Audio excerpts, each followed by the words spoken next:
You're listening to the Orisha Wisdom Podcast, Session 16.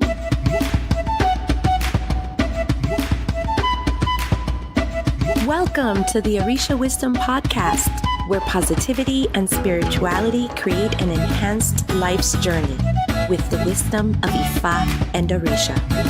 I am your host, Iya Omileti Olubumi.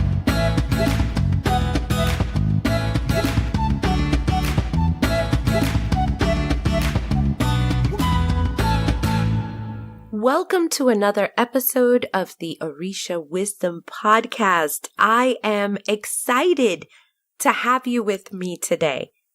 Today's episode is one that is very near and dear to me because grasping this topic took years. Now, I didn't say that I got the topic 100%. Just to scratch the surface, it took years.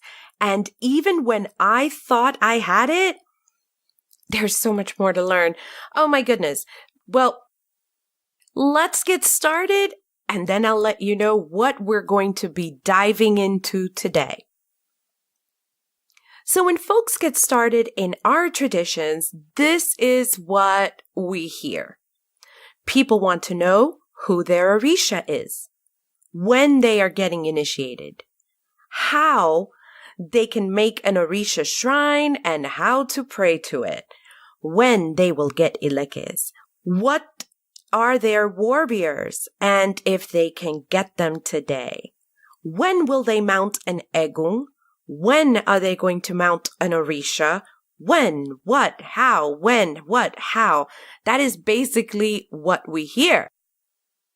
So what is the big it that is going to help you do all of these things and beyond? Are you ready? It is your Ori. O-R-I. So today's topic is, what's more important than you? Your Ori.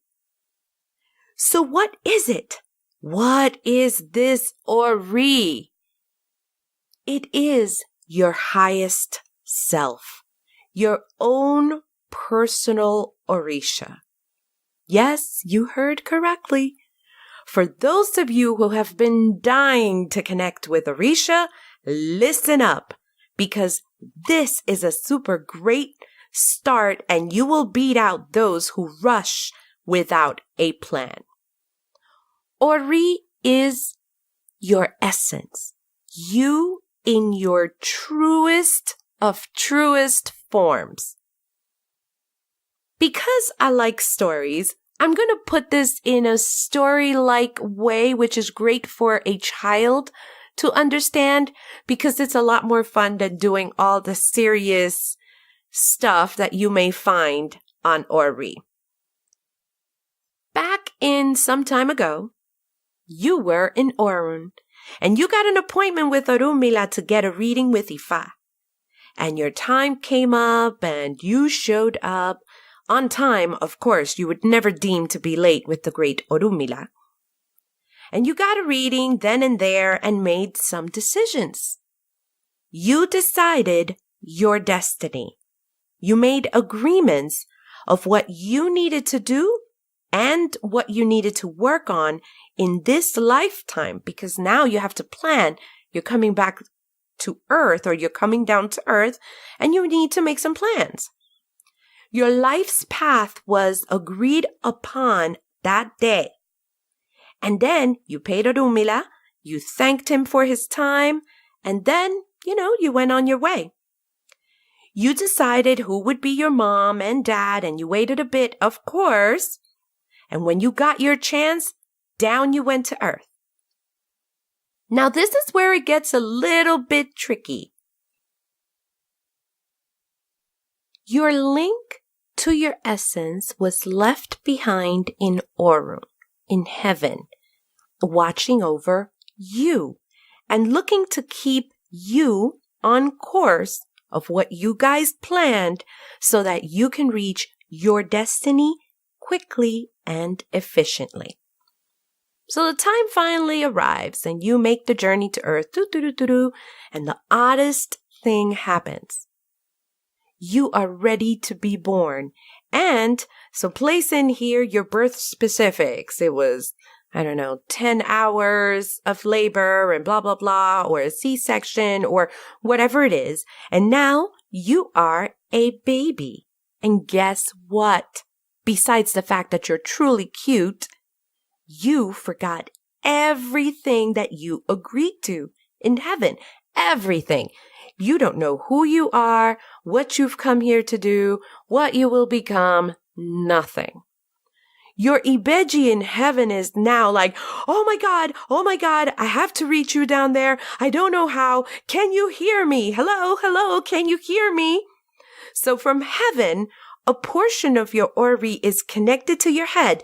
Yes, there's a lot more to it, but roll with me here as I try to explain this very, very easy.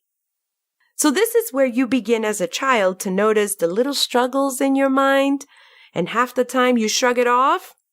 Okay, so here's an example. You're in front of your favorite chocolate cake that mom and dad just bought, and they told you to leave it alone. You're about to reach that cake, and a little voice whispers in your head, "You know you shouldn't take that. You told mom and dad that you would wait." And you shrug it off like, they won't notice. I'll just be really, really careful and take just a little bite. The little voice gets a little louder. "You're going to get in a lot of trouble. Don't eat the cake. Don't touch it." Okay, I'll stop here because we pretty much know what happened. Well, at least I know what happened because I got a call at work when my son not only ate the cake, but then dropped it on the floor because he was trying to be careful. And then, he didn't listen to that little voice who told him not to eat the cake. So why the story? And how special is your Ori? Well, your Ori is pretty darn special. It is described as your own personal Orisha. How special is that? There is an Ifa saying that Orisha cannot give you what Ori does not accept. You're like, what? Mind blown. Well, let's get a little more into it. We have a couple of things going on here. Number one, you are discovering that you have a special being on your head, and it is you. Trust me when I say that this will take some time to really digest, so don't worry about it. But that took me a really long time to even get my fingers around it. Number two, this brings the problem of how do I talk to Ori? How do I connect with it? Or how do I connect with the highest me? This is now where we're going to get a bit woo-woo, but I promise that it's all within the Yoruba tradition in mind. Your Ori will support you in anything that you want to do. I will repeat that. Your Ori, because it is your own Orisha and your highest self, will always support you in anything that you want to do. Which is why, in order to connect with it, you have to pray and use words of affirmation. I know, you must be like, wait a minute. This is not the yoga fair, Iya. We're talking African power stuff, not unicorns. And like I said, just roll with it. Remember when I said that when you made your journey down here, you forgot everything that you were going to do and how you were going to do it and the lessons that you were going to learn? Because your Ori still wants to help you navigate through this world. It is going to help you with your goals. Okay, from woo-woo and unicorns to Africa. The Yoruba do daily prayers. They wake up at the crack of dawn and they wake up with the sun to do these prayers, to get their days in order. And one of the sets of things that they do is called ofo ashe. What is ofo ashe? It translates to the power of the word. You must be like, what is that? Well, it's words of affirmation. Yep, I know. The woo-woo is back. I'm sorry, it is. I was told a while back by some babalawos that this was some new age stuff and that I should take it away.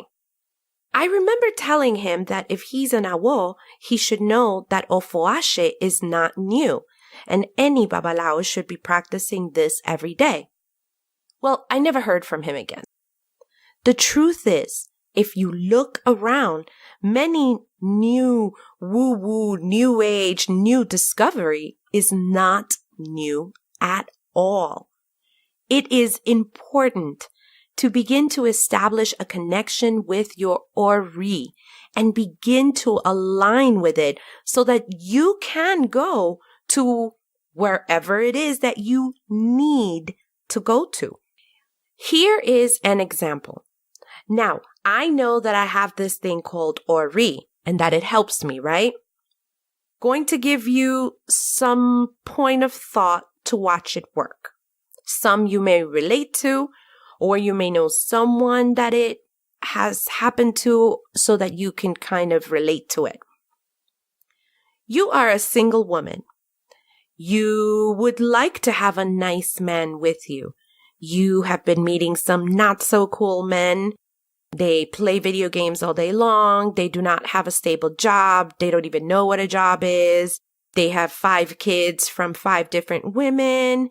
And you're wondering what has happened to the good men.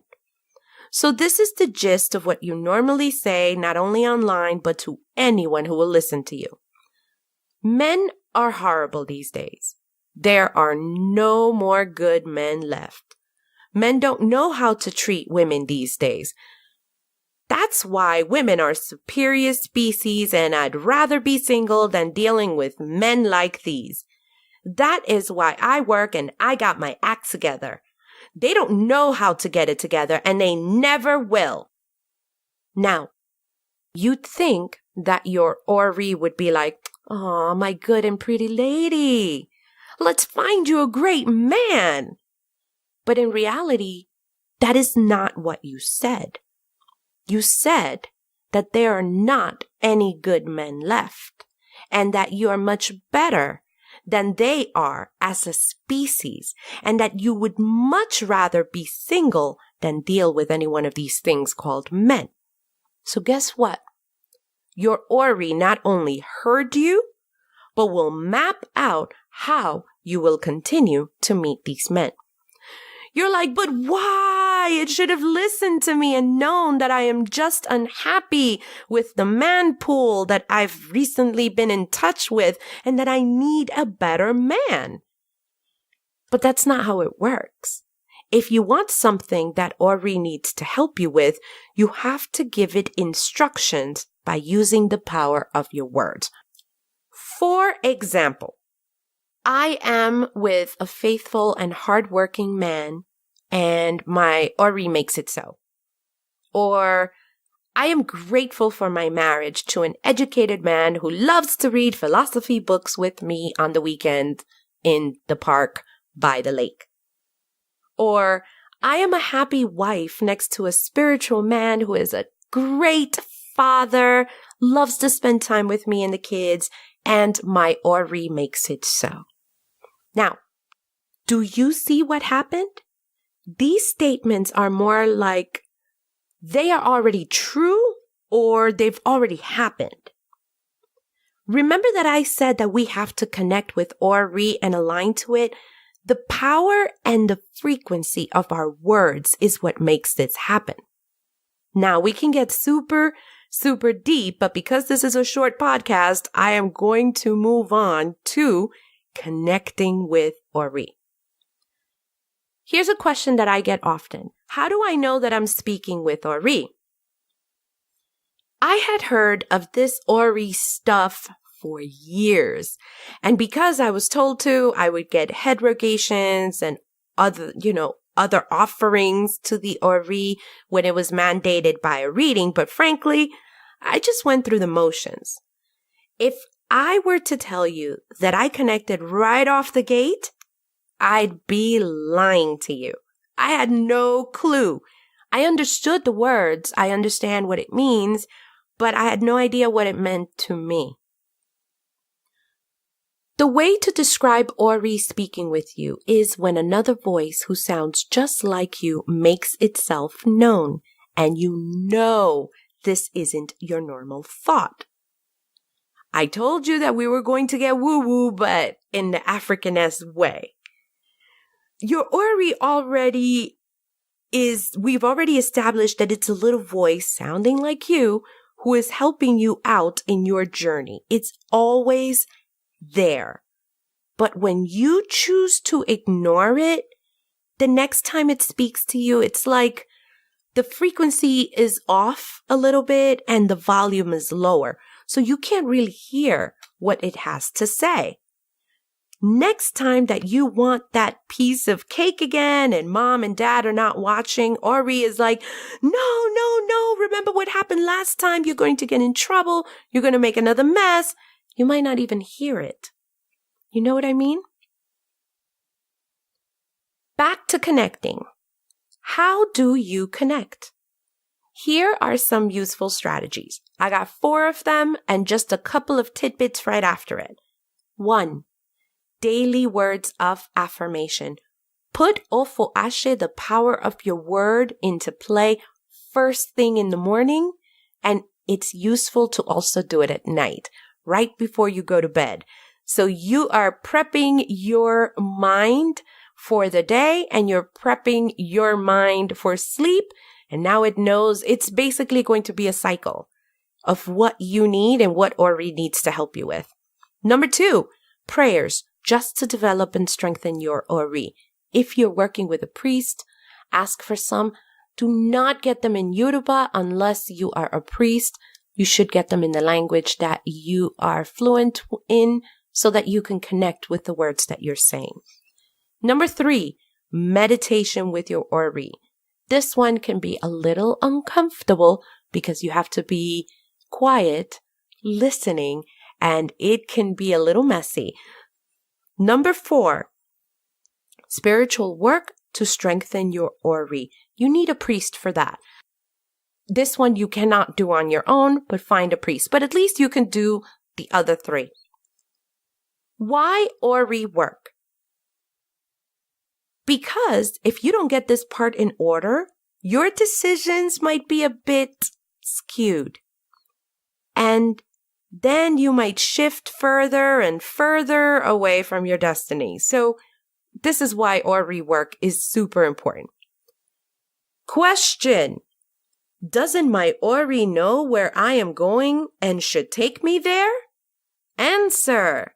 Yes, your Ori does know and wants to help you, but its loyalty is your desires first. It basically wants to make you happy. So here's a thought.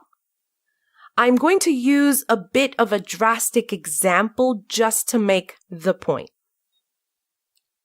You were meant to be a Nobel Peace Prize winner and a big community outreach person and personality. But you have this love for heroin and cocaine. You've been addicted for years. Your family has seen you deteriorate, and someone gave you some priest's name so that they can, quote unquote, help you. You go to that priest and you tell him, listen, I want to get clean. And he performs divination and gives you a list of things to do and tells you that this Orisha wants to help and this Orisha wants to help and this Orisha needs a bow and that one needs a bow.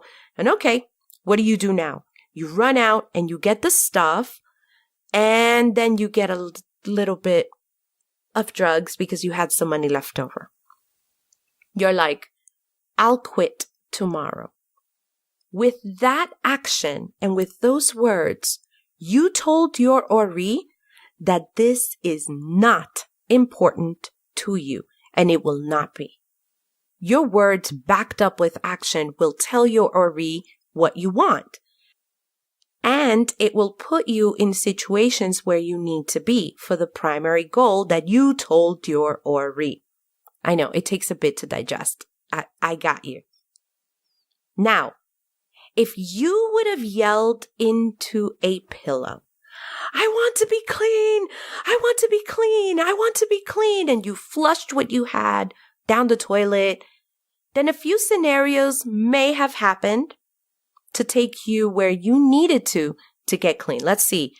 You either go into shock, someone calls the hospital, and then you're forced to get clean, or you bump into someone with your eyes looking all bug-eyed and crazy, but he recognizes what you're going through because he runs a center and he offers to help you.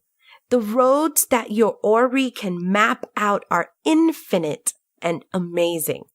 So, give it a try. Do you want to connect with your Ori?